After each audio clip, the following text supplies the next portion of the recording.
السلام عليكم ورحمة الله وبركاته. أعوذ بالله من الشيطان الرجيم. بسم الله الرحمن الرحيم. الحمد لله رب العالمين. الصلاة والسلام على سيد المرسلين وعلى آله وصحبه أجمعين. أما بعد. പ്രിയമുള്ള സഹോദരന്മാരെ, സഹോദരിമാരെ, പരിശുദ്ധ റമളാനിലെ പുണ്യമായിരിക്കുന്ന ഈ സമയം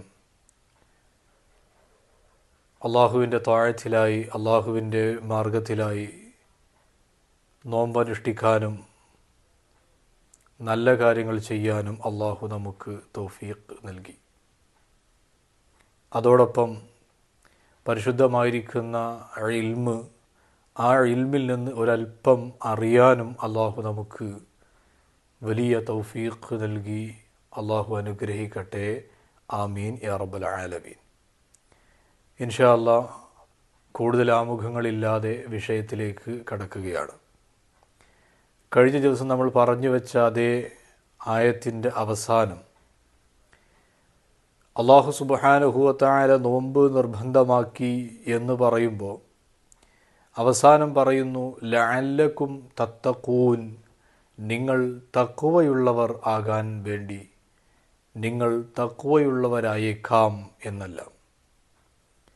നോമ്പിൻ്റെ ഏറ്റവും പ്രധാനപ്പെട്ട, ഉപവാസത്തിൻ്റെ ഏറ്റവും പ്രധാനപ്പെട്ട ഉദ്ദേശം തന്നെ തഖ്വയുള്ളവരായിട്ട് വിശ്വാസികൾ മാറണം എന്നുള്ളതാണ്. സദാ അള്ളാഹുവിൽ സൂക്ഷ്മത പുലർത്തുന്നവരാവണം നമ്മൾ. എല്ലാ കാര്യങ്ങളിലും അള്ളാഹുവിനെ അറിയുന്നവരായിരിക്കണം നമ്മൾ. ഈയൊരു ബോധം സൃഷ്ടിച്ചെടുക്കാനുള്ള ഒരു ട്രെയിനിങ് പീരീഡ് കൂടെയാണ്. ശരീരത്തിന് ഒരു വിശ്രമം നൽകി ആത്മാവിനെ പരമാവധി പരിശീലിപ്പിച്ചെടുക്കുന്ന ഒരു സമയമാണ് നോമ്പിൻ്റെ സമയം എന്ന് പറഞ്ഞാൽ. പ്രിയമുള്ള സഹോദരന്മാരെ, സഹോദരിമാരെ,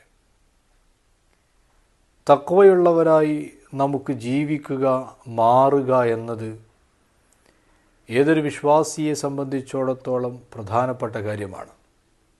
തഖ്വ നമുക്ക് നിർബന്ധമായിട്ടും ഉണ്ടാകേണ്ട കാര്യമാണ്. ഏത് സ്ഥലത്താണെങ്കിലും ഏതു സാഹചര്യത്തിലാണെങ്കിലും അള്ളാഹു കാണുന്നുണ്ട്, അള്ളാഹു അറിയുന്നുണ്ട് എന്ന വിശ്വാസം നമ്മുടെ ജീവിതത്തിൽ ഉണ്ടായിരിക്കണം എന്നത് അനിവാര്യമായിരിക്കുന്ന ഒരു കാര്യമാണ്.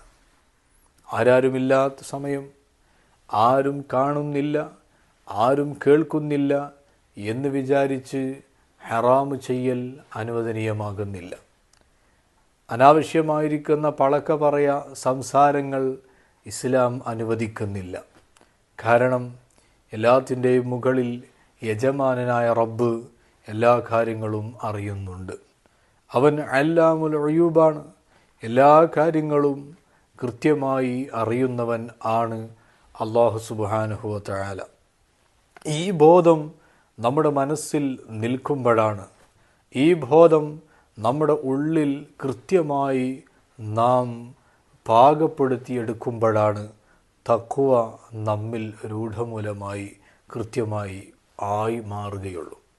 പ്രിയമുള്ളവരെ, അതിനുള്ള പ്രധാനപ്പെട്ട ദിവസങ്ങളാണ് നമ്മുടെ മുന്നിലുള്ള ഇനിയുള്ള നാളുകൾ. ഓരോ നാളുകളും കൃത്യമായി ഉപയോഗപ്പെടുത്താൻ നമ്മൾ ശ്രമിക്കേണ്ടതുണ്ട്. കഴിഞ്ഞ ദിവസം ഞാൻ പറഞ്ഞു, ഹബീബായ മുത്തുനബി സല്ലല്ലാഹു അലൈഹി വസല്ലമ തങ്ങൾ പരിശുദ്ധമായ റമളാനായി കഴിഞ്ഞാൽ അരമുറുക്കി ഇറങ്ങുകയാണ്. എന്ന് പറഞ്ഞാൽ ഇബാദാത്തുകൾക്ക് വേണ്ടി അവിടുന്ന് തയ്യാറെടുക്കുകയാണ്. ആരാ ഹബീബായ മുത്തുനബി സല്ലല്ലാഹു അലൈഹി വസല്ലമ തങ്ങൾ? അഷ്റഫുൽ ഖൽഖാണ്. ഹബീബായ തങ്ങളല്ലേ നാളെ സ്വർഗത്തിൻ്റെ ഉദ്ഘാടനം കഴിക്കാനുള്ളത്. ആ തങ്ങൾ നമുക്ക് കാണിച്ചു തന്ന, പഠിപ്പിച്ചു തന്ന പാഠം റമളാനിലെ നല്ല രീതിയിൽ നമ്മൾ മുതലെടുക്കേണ്ടതുണ്ട് എന്നുള്ളതാണ്. ഒരിക്കൽ ഹബീബായ മുത്തുനബി സല്ലല്ലാഹു അലൈഹി വസല്ലമ തങ്ങൾ നഷ്ടപ്പെട്ടവരുടെ, നഷ്ടം സംഭവിച്ചവരെക്കുറിച്ച് പറയുമ്പോൾ അതിലേറ്റവും പ്രധാനമായി പറഞ്ഞൊരു വിഭാഗം, റമളാൻ ഒരാൾക്ക് ആഗതമാവുകയും ആ റമളാൻ ലഭിച്ചിട്ടും തൻ്റെ തെറ്റുകൾ പൊറുപ്പിക്കാൻ അയാൾക്ക് സാധിച്ചിട്ടില്ലെങ്കിൽ അവൻ നഷ്ടം സംഭവിച്ചവനാണ് എന്ന് ഹബീബായ മുത്തുനബി സല്ലല്ലാഹു അലൈഹി വസല്ലമ തങ്ങൾ അവിടുന്ന് പഠിപ്പിക്കുന്നുണ്ട്. പ്രിയമുള്ളവരെ, നമ്മൾ അത്തരത്തിലുള്ള നഷ്ടം സംഭവിച്ചവരിൽ പെട്ടുകൂടാ. നമുക്ക് ലാഭം കിട്ടുന്നവരായിരിക്കണം. പരിശുദ്ധ ഖുർആൻ നമ്മൾ പാരായണം ചെയ്യണം. നമ്മൾ ഇന്നേ തീരുമാനമെടുക്കണം. ഇനിയുള്ള ദിവസങ്ങൾ ഉപയോഗപ്പെടുത്തി ഈ റമദാൻ കഴിയുമ്പോഴേക്ക് 1 ഖത്മ്, 2 ഖത്മ്, അല്ല 3 ഖത്മ്, എന്നാലാകും വിധം എത്ര ഖത്മ് തീർക്കാൻ സാധിക്കുമ്പോൾ അത്രയും ഖത്മ് തീർക്കാൻ ഞാൻ ശ്രമിക്കുമെന്ന തീർച്ച നമ്മുടെ മനസ്സിൽ വേണം. മനസ്സിൽ ആ തീർച്ച വേണമെന്ന് മാത്രമല്ല, അത് ചെയ്തെടുക്കാൻ നമ്മൾ നിർബന്ധമായിട്ടും പ്രയത്നിക്കണം. തീരുമാനമെടുക്കാൻ ആർക്കും സാധിക്കും.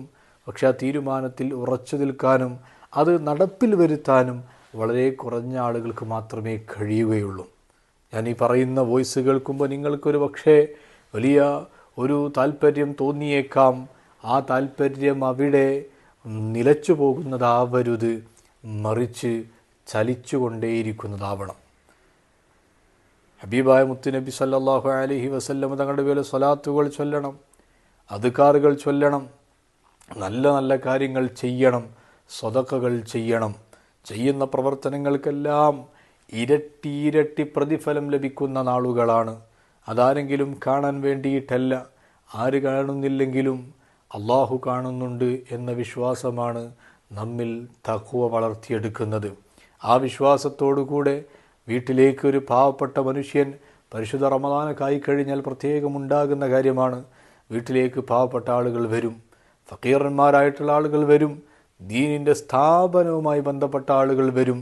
അവർ വരുമ്പോൾ അവരെ ബേജാറാക്കുന്ന വർത്തമാനത്തോടെ പറഞ്ഞയക്കുകയല്ല വേണ്ടത്, മറിച്ച് സാധിക്കുമെങ്കിൽ കഴിയുന്നത് പോലെ അവർക്ക് സ്വതക്ക ചെയ്യാൻ നമ്മൾ തയ്യാറാകേണ്ടതുണ്ട്. അതോടൊപ്പം പ്രിയമുള്ള സഹോദരന്മാരോട്, സഹോദരിമാരോട് പറയാനുള്ളത്, നമ്മുടെ മക്കൾക്ക് സ്വതക്ക നൽകുന്നത് പരിശീലിപ്പിക്കേണ്ടതുണ്ട്. കൂടുതലൊന്നും നൽകേണ്ടതില്ല. ഒരു 5 രൂപയാവട്ടെ, 10 രൂപയാവട്ടെ, 1 രൂപയാവട്ടെ. വീട്ടിലേക്കൊരു പാവപ്പെട്ട മനുഷ്യൻ വരുമ്പോൾ ഉപ്പ അല്ലെങ്കിൽ ഉമ്മ ആ കിടാവിൻ്റെ കയ്യിൽ ആ പൈസ കൊടുത്ത് അവർക്ക് കൊടുക്കാൻ വേണ്ടി പ്രേരിപ്പിക്കണം. നാട്ടിൽ പല പ്രയാസപ്പെടുത്തുന്ന സംഭവങ്ങളും പലപ്പോഴും കേൾക്കാറുണ്ട്. അങ്ങനെ വരുന്ന ആളുമാർ കുട്ടികളെ കടത്തിക്കൊമ്പോ എന്നുള്ളത് അത് ശ്രദ്ധിക്കേണ്ട കാര്യമാണ്. അതേസമയം ബാപ്പ മുന്നിൽ നിന്നുകൊണ്ട്, ഉമ്മ മുന്നിൽ നിന്നുകൊണ്ട് കുട്ടികളെ കൊണ്ട് ഇത്തരത്തിലുള്ള സൽക്കർമ്മങ്ങൾ ചെയ്യാൻ നല്ല രീതിയിൽ നമ്മൾ അവരെ മോട്ടിവേറ്റ് ചെയ്യേണ്ടതുണ്ട്. പള്ളിയിലേക്ക് അവരെ ജമാഅത്തിന് കൊണ്ടുപോകേണ്ടതുണ്ട്. ഇഫ്താറിൻ്റെ സമയം പള്ളിയിലേക്ക് അവരെ കൂട്ടി പോകേണ്ടതുണ്ട്. ആകുമെങ്കിൽ കുട്ടികളുടെ പ്രായത്തിനനുസരിച്ച് നോമ്പുകൾ എടുക്കാൻ പ്രേരിപ്പിക്കേണ്ടതുണ്ട്. ഇങ്ങനെ നല്ല നല്ല കാര്യങ്ങൾ ചെയ്തുകൊണ്ട് നാം നമ്മെ സ്വയം ശുദ്ധീകരിക്കുകയും നമ്മൾ മറ്റുള്ളവരോടുള്ള പെരുമാറ്റം, മറ്റുള്ളവരോടുള്ള സംസാരം, മറ്റുള്ളവരുമായിട്ടുള്ള നമ്മുടെ ഏത് പ്രവർത്തനങ്ങളാണെങ്കിലും എല്ലാം നല്ല രീതിയിൽ ആദ്യമേ ഒരു നിയ്യത്തെടുക്കുക.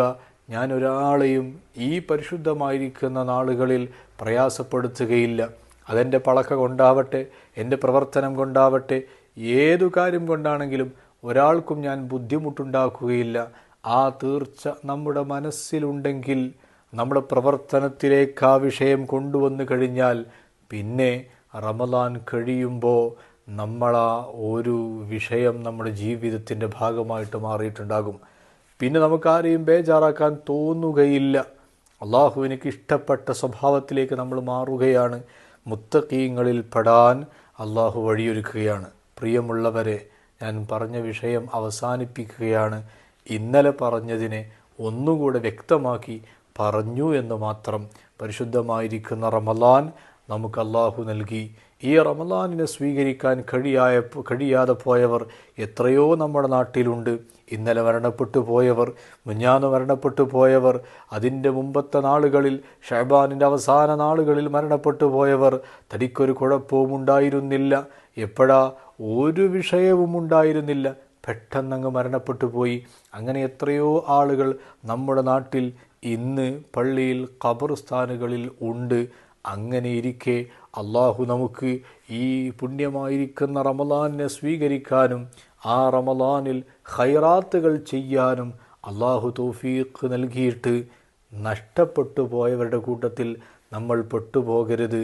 നോക്കൂ, നിങ്ങൾ മരണപ്പെട്ട് കിടക്കുന്ന ആളുകളിങ്ങനെ ഇവിടെ ദുനിയാവിൽ ജീവിക്കുന്നവരെ നോക്കി നിൽക്കുമെന്നും അവർക്ക് അല്ലാഹു തആല തങ്ങളെക്കാൾ 1 വർഷം ജാസ്തി നൽകി ഞങ്ങളെക്കാൾ എന്ത് ഖൈർ അവർ ചെയ്യുന്നു എന്നവർ നോക്കി നിൽക്കുമെന്ന് മഹാന്മാർ പറയുന്നുണ്ട്.